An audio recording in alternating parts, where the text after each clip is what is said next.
دي مش هتلاقوها في اي موتوسيكل. اخضر عالمي، والانجن جارد صناعه مصريه بالكامل وعليه ضمان مدى باكيتات عربيات بكل تفاصيلها. يعني بصوا اللاند كروزر دي اصغر متسابق في مصر عنده 14 سنه والله العظيم. بصوا يا جماعه انا اول مره اجي ايفنت عربيات بس جامد.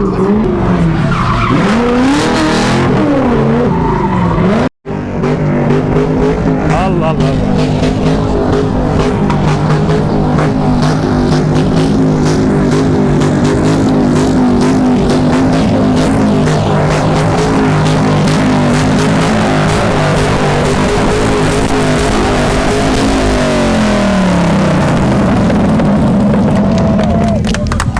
الموتوسيكل ده واحد من اغرب الموتوسيكلات اللي هتشوفها، الهيابوزا ال 1300، بس عامل عليه حاجات غريبه شويه.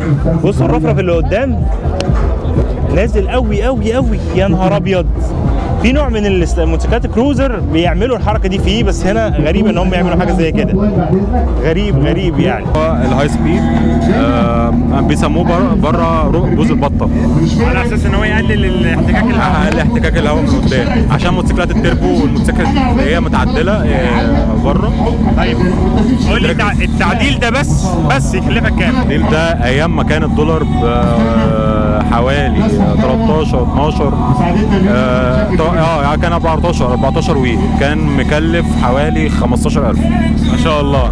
بس كان في يا جماعه حاجه اسمها تبريد الفرامل. ده عباره عن البايب اللي محطوط هنا، فكرته ان هو بيدخل الهواء من هنا يكثفه على الطنبوره عشان يبردها اسرع، عشان لو بتفرمل على سرعات عاليه.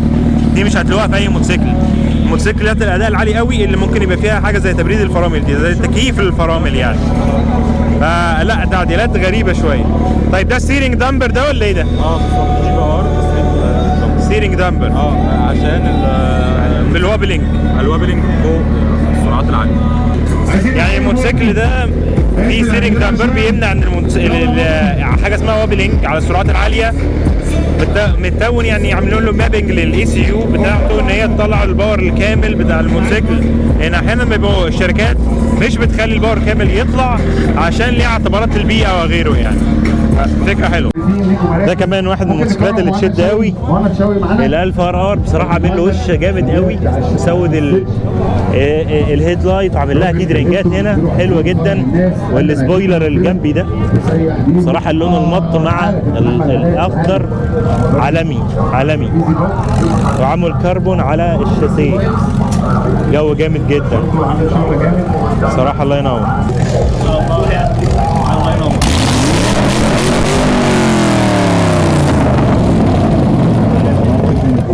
من اقوى الرعاة اللي بينزلوا في الايفنتات مومو ريسنج. هو نازل هنا زي اي ايفنت بنصوره، بيوزعوا هدايا كتير قوي في كل ايفنت، وما تنساش انك تدخل على الصفحه بتاعتهم وتعمل لهم فولو، تشترك في الحاجات الكتير قوي اللي بيعملوها. هم دايما هتلاقيهم موجودين بكذا بوث هنا وهنا وهنا وهنا، بيوزعوا هدايا كتير قوي، فاكيد لازم ما تفوتش حاجه زي كده. في هنا ايه جوه كده بيعملوا ايه الناس دي هناك؟ معلش. ازيك يا كابتن هيثم؟ عامل ايه؟ تعرف ان انا النهارده بالصدفه فاكر الفيديو اللي فات لما صورناه مع بعض؟ تمام. وكان في ماسك لبسته عشان خاطر الدخان. صاحبه لقيته النهارده بيقول لي انا اتفرجت على فيديو هيثم. ايوه. وعرفت ان انت اللي خدت الماسك، فانا عايز الماسك. طلعته النهارده على الاستديو واديته له. الحمد لله. والله. معلش صوتي تعبان شويه عشان النهارده كان في اجهاد. شايف دي؟ جمع الاول 210 نقطه. تمام. علشان تاخد هديه على طول. انا عايزك انت تاخد ال 210 نقطه. جرب. طب ما نخلينا مع ابو مرعي الاول. يلا يا ابو حميد العب من الاول. العب الاول. عاش يا ابو حميد. يلا بينا. يلا. عاش قوي والله ما عارف جت ازاي. هوبا حظ لاعب 40. لا انت ناشين بقى في واسطه ولا ايه؟ هات لي الاصفر بقى بالمره. ها بص خلي بقى ابو حميد يلعب. تعال اوريك حاجه حلوه كده. تعالى بص الشركات دي. بص من اول الجيت اللي هناك دي في شركه ابو الفتوح، اكسسوارات سيارات وتعديل سيارات وبروتكشن وحاجات كده حلوه قوي. وجنبها شركه الاخلاص قطع غيار وشغل عالي قوي برده. ده معرض سيارات ماندو، دي عربياته. تمام. وبعد كده مومو ريسنج، البوتات اللي معوديننا عليها والدلع كله. تمام. ده تبع العربيات دي تبع معرض ماندو عبد الجميل. ودي شركه ابو شعبان. تعالى نروح لها. شغالين في الشغلانه دي من 35 سنه. بتقدموا ايه؟ سيفتي جير وكوز وشكمانات وكل حاجه، انجن جارد. مركزين على الجاكمانات، فقول لي دي فئاتها ايه الفرق بين ده وده؟ بص يا فئات متوسطه كلها، كويس. ولا هي عاليه قوي ولا هي قليله قوي. مصري ولا مستورد؟ لا مستورد، في نوع واحد بس مصري، انما الباقي كله مستورد. كويس. هاي كواليتي. والانجن جارد مصري. والانجن جارد صناعه مصريه بالكامل، وعليه ضمان مدى الحياه. اي حاجه بتحصل في الحديد بنغيرها، والشغل ده كله معروف بتاع الاسطى ابراهيم شكمان، علم من اعلام المهنه دي يعني في الجارد. حبيبي شرفتنا حبيبي يا هيثم. تعالى بس نروح للمنياوي برضه عشان دي كلها شركات تبع مومو ريسنج. تمام. تعالى نتكلم مثلا مع الباشمهندس مصطفى المتحدث باسم شركه المنياوي. احنا بنقدم كل ما يتعلق بتقنيه السيارات ونظافه السيارات. مثلا في عندي برضه قسم الجيب، ليد بارات، فوانيس جيب، مكانس، برضه سنسور بارك، شاشات اندرويد، كشات، تعديلات كشافات بقى الخلفيه والاماميه. قول لي دلوقتي كل ما يتعلق بالسيارات. قول لي دلوقتي عشان تقدر تشتري شاشه اندرويد كويسه بنتكلم في اول كام؟ لا، في رنجات كتيره مثلا بتتراوح ما بين 2400 لحد 3500 4000. الفرق في الاوبشن ولا كواليتي اكتر يعني؟ في الرامات بقى يعني بتختلف ما بين الرامات وسعه التخزين والشاشه بتاعتها، مثلا الاضاءه بتاعتها تبقى اموليد. يعني بتختلف من كل ما تعلى طبعا بالسعر كل ما تفرق معاك. بصوا يا جماعه عندهم حاجه هنا حلوه قوي، ماكيتات عربيات بكل تفاصيلها. يعني بصوا اللاند كروزر دي كابوت بيتفتح، وكل الاربع بيبان بتتفتح، وكمان الشنطه بتتفتح.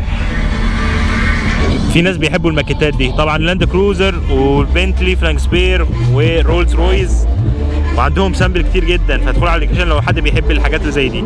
حاجات تانية الاضاءات الليد عندهم يعني حاجه من اول 120 واط، من حاجات قويه جدا، وخيارات كتير لل LED. انا بحب الكلام ده، واعتقد باخد واحده عشان تحط في الموتوسيكل بتاعي.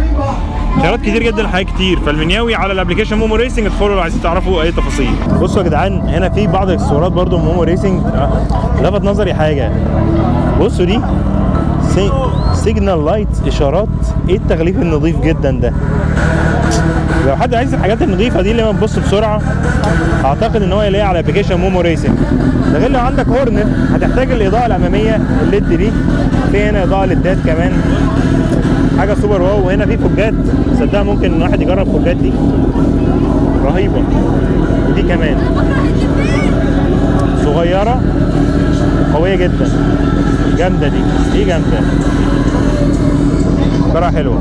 سينج هو ابلكيشن بيقدم لاول مره تجربه قويه جدا للناس اللي راكبين موتوسيكلات. فلو انت عايز تشتري حاجه واكسسوارات وغيره، هتروح عليه، وهتروح في اوقات زي البلاك فرايداي وغيره هتلاقي عليه اوفر، فحركه حلوه يعني. طبعا دي الشيفوليه كورفت، معدلين عليها للصبح الظاهر. يعني انا ما بفهمش في العربيات قوي، بس الناس اللي تفهم بقى تعرف تتكلم كويس ما شاء الله. طبعا هي ايه ما شاء الله 8 سلندر، الظاهر حاطين عليها انتيك وفلتر وكولر وكل حاجه. طيب هنا في ناس بقى تحرق في الكاوتشات. باشا انت طالع على التراك، ناخد بس اسمك يا كبير. عامل ايه؟ فهد محمود رزق. مين؟ قول. فهد محمود رزق. هي العربيه دي بالحصنه ولا بايه؟ بالترك يعني، المفروض بالكور. بالترك. لعلمك فهد اصغر متسابق في مصر، عنده 14 سنه. والله العظيم. والله. هتعمل لنا حاجه تحفه يعني؟ ان شاء الله. ماشي يا عم، يلا يا موسى يا سيدي. جامد. هوب هوب هوب. بص يا جماعه، انا اول مره اجي ايفنت عربيات، بس جامد. الراجل جامد. بص بص بص بص بص بص الكلام يا سيدي يا سيدي، جامد.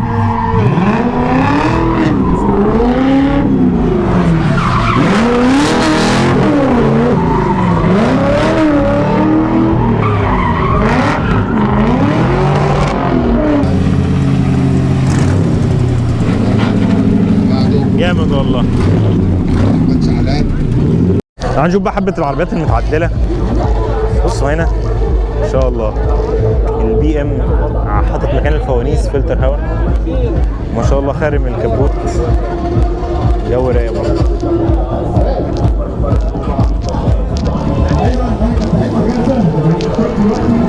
عربيات كلها بي ام دايما متعدله، استرا متعدله.